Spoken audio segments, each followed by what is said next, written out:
was always the Jags. It was always the Jags. It was always the Jags. Always the Jags. Welcome into Always the Jags. It's your host, King Whale, where we talk about all things Jacksonville, all things Jaguars, all things Duval.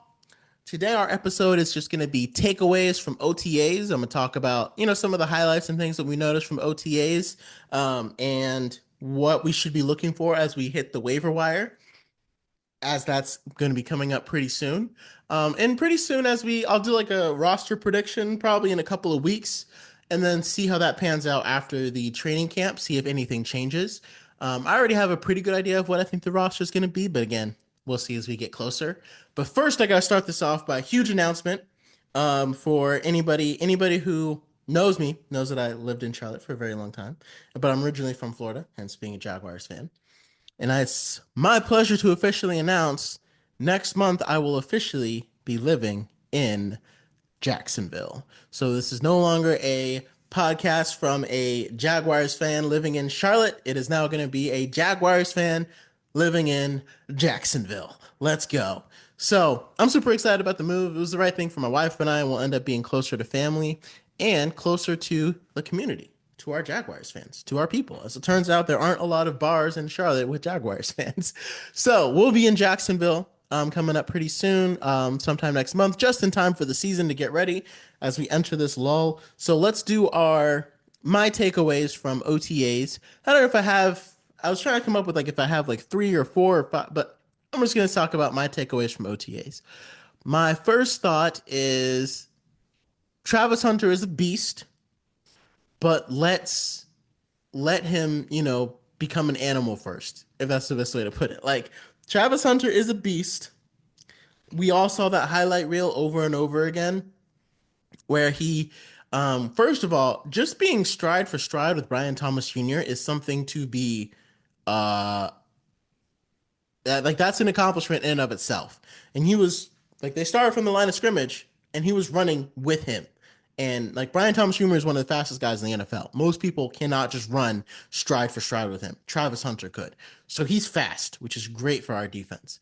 And then he tipped it to himself and caught it. And it was the craziest interception. It was going viral. People were going crazy.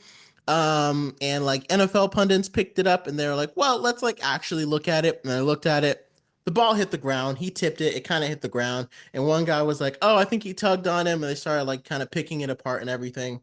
So I say all that to say Travis Hunter is going to, the thing is, even if that's a penalty or even if the ball touched the ground, we didn't have a cornerback athletic enough to make that play last season. Jerrion Jones is close, but he still is just not that guy. So let's celebrate the wins as they come, right? But again, Travis Hunter is a beast. But let's let him grow. We don't have to start looking at these things and being like, oh, the best corner in the NFL. Oh, he's going to go crazy.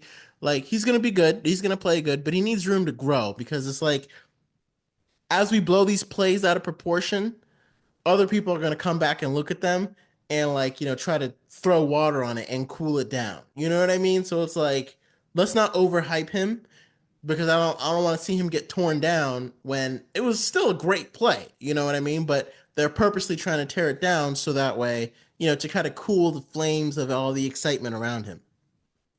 There's always going to be a lot of buzz around him, right? I mean, two-way player. I tell people that's why I moved to Jacksonville. Once we drafted Travis Hunter, I was like, I got to see that. But there's always going to be a lot of excitement around him. It's let's just not let it overpower what he does, right? Let's not let it overpower, or let's just not let it, I guess this is the best way to put it, because again, he's going to be great. I'm looking forward to him being great. I think he's going to surprise a lot of people, a lot of doubters too, that didn't really believe in him. But let's give him a chance to prove what he can do. And that's all. That's my main thought on that one. Secondly, I think the Jaguars are adopting the Rams 5-star approach. And if we are, that's beautiful because now we get one extra spot in that 5-star approach. Now, what is the 5-star approach, of course? So back when the Rams were, either they had just won the Super Bowl or they were trying to win a Super Bowl, they had traded for Matthew Stafford. And after they paid everybody, it was kind of a very top heavy roster. And they've got Rams have 5 superstars that are paid like superstars, and and the rest of their team just fills in the gaps between those. And it was Matthew Stafford, Cooper Kupp, I think Robert Woods, I want to say. Um, it might have been Matthew Stafford or Jared Goff, Aaron Donald, and then no, it was Matthew Stafford, Aaron Donald, and Jalen Ramsey. And all those guys were pretty much the top paid at their positions. You could argue they were the best at their positions. I think that was the year Cooper Kupp won the Triple Crown. And the whole article, what they were highlighting is like, this is the Rams' new approach. Build it around 5, really top line superstar guys, and everyone else, fills in and has their role. So for the Jaguars, that's starting to take shape for us, right? We've got Trevor Lawrence. Again, hasn't ascended to the superstar status, even though we paid him like one. We've got Brian Thomas Jr. Obviously, he's going to be on our team for years to come. Like, we're already earmarking cap for his extension. There's no way he's ever leaving us. Now, Travis Hunter, which is great because not only is he the second receiver, but he'll probably end up being the number 1 cornerback. So while the Rams had 2 positions they had to pay for that, we can pay 1. Josh Allen, who's had a down year, but still is the cornerstone edge of our defense. And the question is, who is that last spot going to be? And there's lots of options. Maybe Trayvon Walker will really step up, and it'll end up being that. That would be fine by me. And earn that monster extension. I don't think it'd be a guy like Mason Smith. Like, if we had taken Mason Graham, maybe he would have kind of become that guy. But unless we get like a top flight defensive tackle, none of our linebackers are like really that like upper echelon superstar status, and none of the safeties are either. So it's either going to be Trayvon Walker if Mason Smith surprises everybody. But I think that's a core you can build a good team around, right? And that team that is built in that team, like, so on offense is built on skill position, and on defense, our anchors would be in the trenches and in the secondary. So those are like the anchors of your whole team. So like when you're drafting, what do you focus on? Well, continue building the trenches. I love how we took Wyatt Malone. People think he's even going to start over Ezra Cleveland now. So as long as James Gladstone can keep picking and keeping our offensive line replenished and young and talented, and I feel like you can usually find linebackers and running backs in the draft along with safeties. Like, those are positions where late round guys can end up moving up the ranks and doing well. So I think I would have preferred if we had taken Xavier Watson in the 3rd round and then waited to take Caleb Branshaw for our safety position. But again, it's what we ended up doing, and I think Caleb Branshaw will end up being pretty good. So my OTA takeaway is that I think that's where the Jaguars are headed as far as cap management goes, to a 5. They want to be a 5-headed monster, and hopefully Trayvon will take that step and be that other guy. But it'd be Trevor, Brian Thomas Jr., Travis Hunter, Trayvon Walker, and Josh Allen.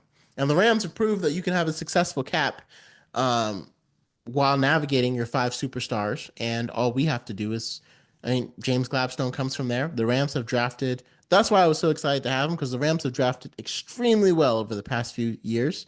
And that's why I was excited to have him. So, last takeaway from OTAs, our defense will be different. So much news has come out. Dawuane Smoot is back, which is excellent. A lot of guys are talking about how much simpler the scheme is. My thing is, there's 2 tangible ways that our defense will just be better next season. And we lost so many games by 1 score. But it's like, once you stop rotating our players out like hockey players, like we had Yasir Abdullah rushing on 3rd down. Why? Why was Josh Allen and Trayvon Walker not both on the field for that play? That's something Ryan Nielsen did over and over again, and it annoyed Pete Prisco as much as it annoyed me. As long as we don't do that again, and number 2, like, as long as we actually play Arik Armstead at defensive tackle, I don't understand what's going on. We heard that when he first came to Jacksonville, he wanted to play defensive end, and that's why he signed with us because we were going to let him play tackle and defensive end. And then later this year, he was like, "Hey guys, we heard a report that like he wanted to play defensive tackle." And they were like, "No, we want you to be our backup defensive end." And he was like, "Oh, okay, I guess that's fine." And then when he got here, he realized he wasn't doing that great and wanted to switch to defensive tackle. And Ryan Nielsen's like, "Nah, we need to keep you because we don't have enough depth behind our." I don't know. It's weird. The whole thing is weird. I don't understand it. I don't understand how people being paid millions of dollars have so much confusion and do things that don't make any sense. I loved Doug Peterson, but just the guys that he was bringing in to run the defense, like, it was just not working. And Trent Baalke's decision making there, not working. And like you look at our depth now, it's so much better. Josh Allen, Trayvon Walker, Emmanuel Ogbah behind that, and now Dawuane Smoot. And now we can have some rookies battle out for that fifth defensive end spot. If we choose to take five, maybe we'll do six. And then defensive tackle, pretty strong. Arik Armstead next to Mason Smith. Let him teach him the game. I would have much rather we had Calais Campbell. But Arik Armstrong right there, like that, he's the defensive tackle. And he said, like, yeah, I'm excited to play defensive tackle again this year, which is a position I really wanted to play. And I'm like, okay, hey, man, hey, glad you're back. Glad you're back at the position you're supposed to be playing. So our defense will be different. Like, just from those two things, besides all the investments that we made and all the changes, it will be different and it will be better, right? And so there's a lot of people talking about different teams in the league. I think people are talking more about Travis Hunter than they are talking about the Jaguars, which is fine. Sleep on it, don't expect it. That's when we do our best work. So let me know your thoughts. How many games are you going to go to? Are you optimistic? Are you happy? What are your OTA's takeaways?